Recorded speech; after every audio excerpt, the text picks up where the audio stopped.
Who's got the best chance to pull off these super wild card upset? Super wild card upset. Okay. Browns. It's a great poll question. Browns, Colts, Titans, all right. home dogs, or the get Washington football team.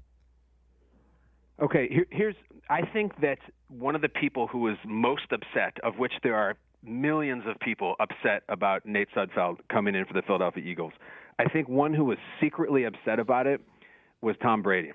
Because if I'm Tom Brady, I'm like, please, for the love of God, let the Giants in.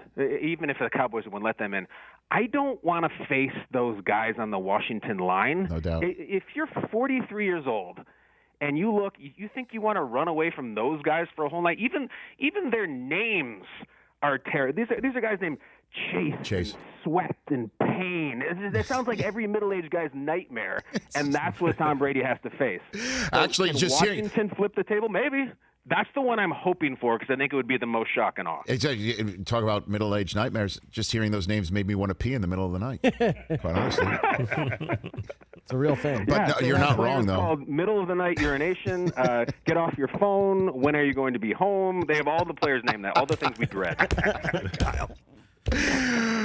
Chase Young said he wanted Brady too. And then Arians is like, it could be one of those be careful what you wish for. And Washington's defense, they give you no yak. They hit you and they put you right down right away. It's very rare that you get one of those 30-yard gains because the last 25 yards are due to a missed tackle or a missed assignment. They're really poised. So you're choosing Washington football team in this poll question right now? With an asterisk. Yes. I know that it's a poll question. You're supposed to choose one. Sure. Rich, I really, really like Cleveland. And I know what's going on, and I know it's not pretty, and I know COVID is a vicious bastard, and I hate the timing, and we know the story of the Joel Batonios and all the years it's been since these guys have gotten in. I like Cleveland. I read a piece this morning by Mary Kay Cabot that I thought was unbelievable, and it detailed the mission that Kevin Stefanski has been on since March to say that this wrath is coming, and we are not going to blink. We are going to be the team that doesn't blame it on it, that does not make excuses because of how this affects us. And they've been through so much already, massive injuries, COVID affecting Myles Garrett for 2 games, the COVID fiasco against the Jets, the Steelers win.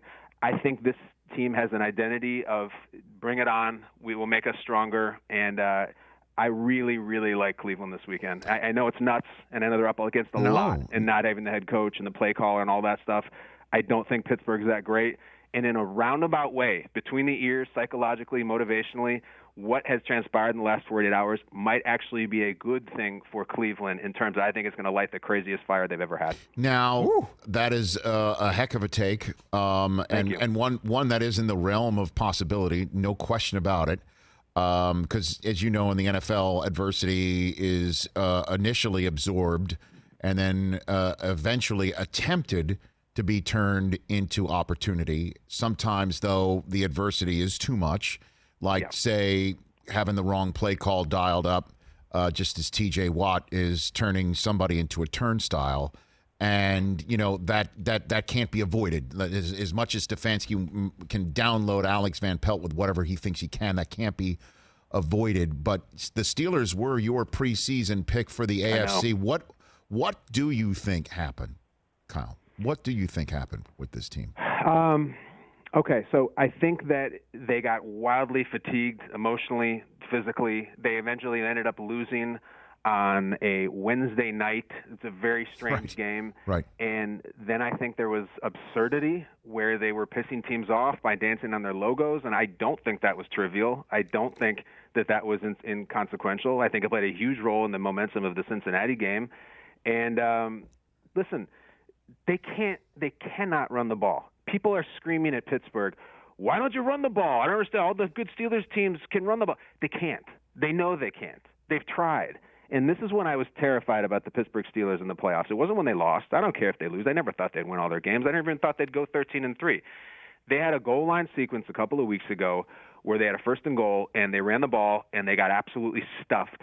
And the rest of the plays they ran on the 1-yard line from the shotgun. And I'm like, this team can't win the Super Bowl. You can't do that. And your receivers aren't that good.